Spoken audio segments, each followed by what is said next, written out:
Hi, I'm Dave the RPA guy, and welcome to another episode of Let's Build in Blue Prism!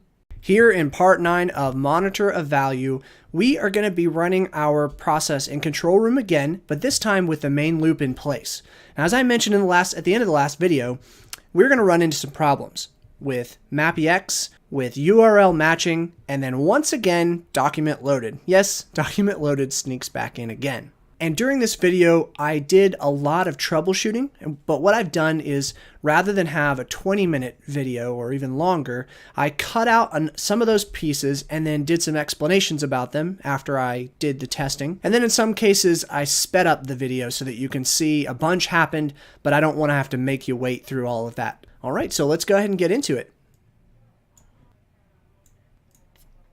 So we got a number 10 is going to be for our time interval in seconds. The value to watch is going to be this guy. And the URL is going to be this guy.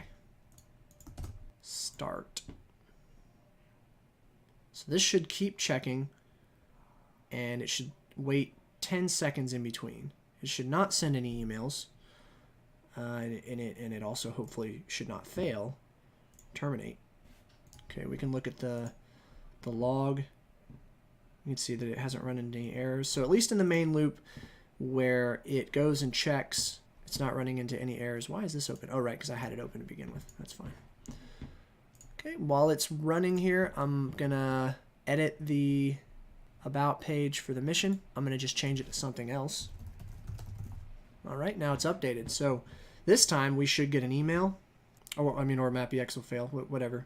But the main loop should not stop this time. Let's see what happened. Yeah, so it failed, but at least we can identify that it did what it was supposed to, other than MAPIEx not being able to access the message store. And I'm gonna say that it'll probably fail multiple times in a row. Failure again. We'll run it here for a little bit. I'll probably maybe speed this up. See how many times in a row it'll fail.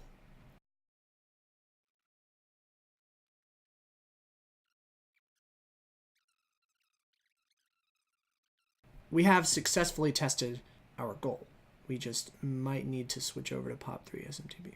How many times am I going to say that before we actually do it? All right, let's go ahead and request stop on this thing. Well, it failed a number of times, and it said sleep, and then it said a stop requested. Came out to true, and it stopped. So we accomplished our goal. I think that we can continue going forward with this. Let's decide what we're going to work on next. I believe the next thing we should do is we'll launch up here. I guess we could just do it now, right? I think I just did that wrong.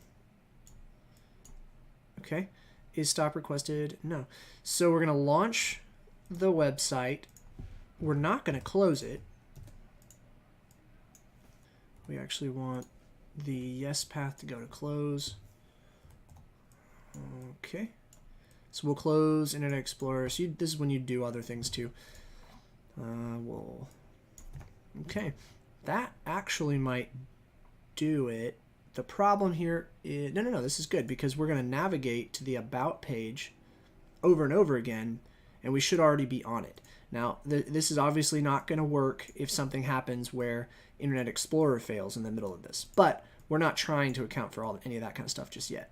Outside main loop. Okay. I believe the next thing we're going to need to do is automate this part. So once we see a new value, we try to send out a notification. Once it's sent out, then it updates the value to watch to the new value it found on the page, because we've already notified the person that it's different and told them what's changed about it. Now we want to use the new value as the old value. Is 10 seconds good? 10 seconds seem to be pretty good. Okay.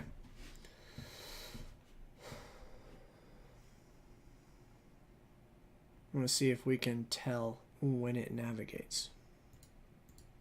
I I can't tell if it's navigating again. Oh, what's this? Click about buttons. Page navigate to about. Okay. Alright. Fine. Let's go check that out. We have an error that says we couldn't click on the about button. I suspect the reason for that is that we've never yet tried to click the about button when we're actually on about already. Let's go look at the about button in here. Yeah, that's what the problem is. Okay, so we have to be on this page, and when you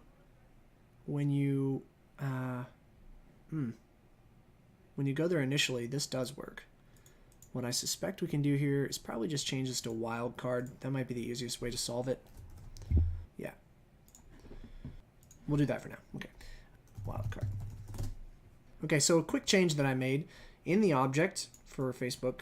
I need to probably come back and investigate this later. I frequently learn things and then forget and then have to come back and relearn it. So one thing that I'm doing here is, this is after launching Internet Explorer and I'm waiting for the web page to come up. I'm specifically making sure that the profile name shows up, and it, in this case, it actually has to equal RPA guy, or the RPA guy, whatever, Dave the RPA guy. And I had document loaded as the condition here, but that didn't appear to work properly, which I'm confused about, but parent document does act like I would expect it to. It should be waiting for the parent container to load, and it should also be true that it can find this element. Okay, that's the change I made. So what our purpose is right now is we're going to run this page. This should work just fine. Okay, it should navigate to about.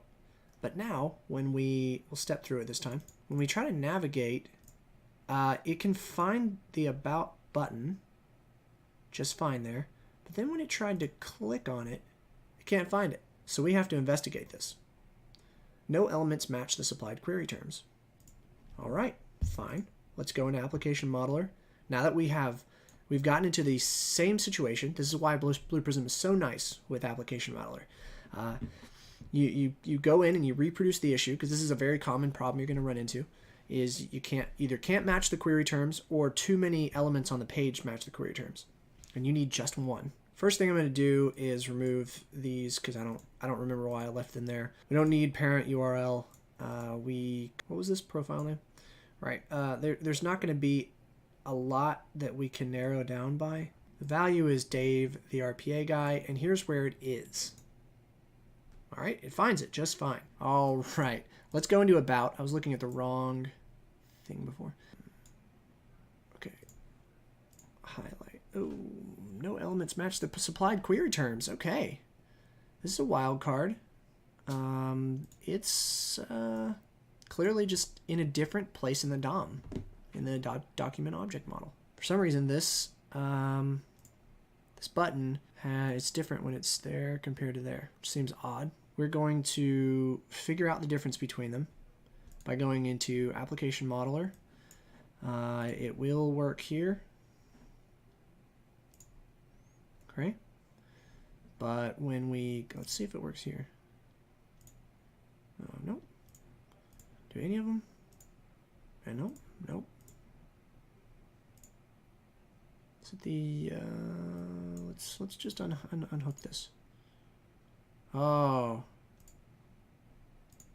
look at that! It has something to do with the URL.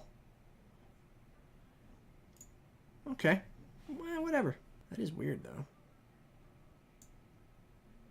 Facebook.com Dave the RPA guy, and that number doesn't look like it should have a problem here. My mind is just blown.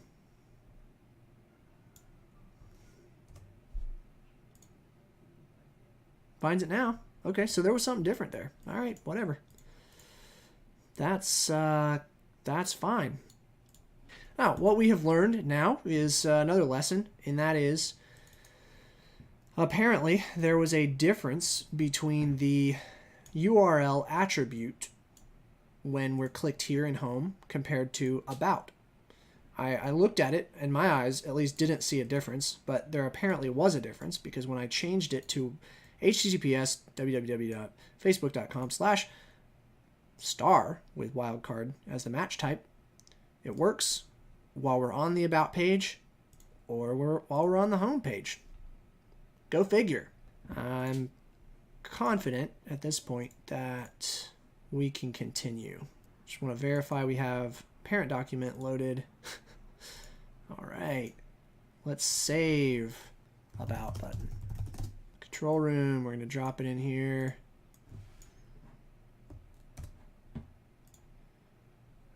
Start selection, we'll drop in the URL.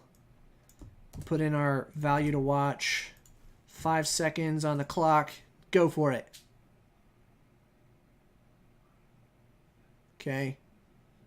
Values unchanged. It should leave it open and then reload the page. Look at that. All right, looks like it's working. We're going to go ahead and update the value over here in mission to infinity and beyond. 5 seconds. All right, it sees something different. It should send an email. Hey, there we go. Here's your watched web value. The original value of your watched item was something else. We're going to keep getting emails, aren't we? Yes, we are.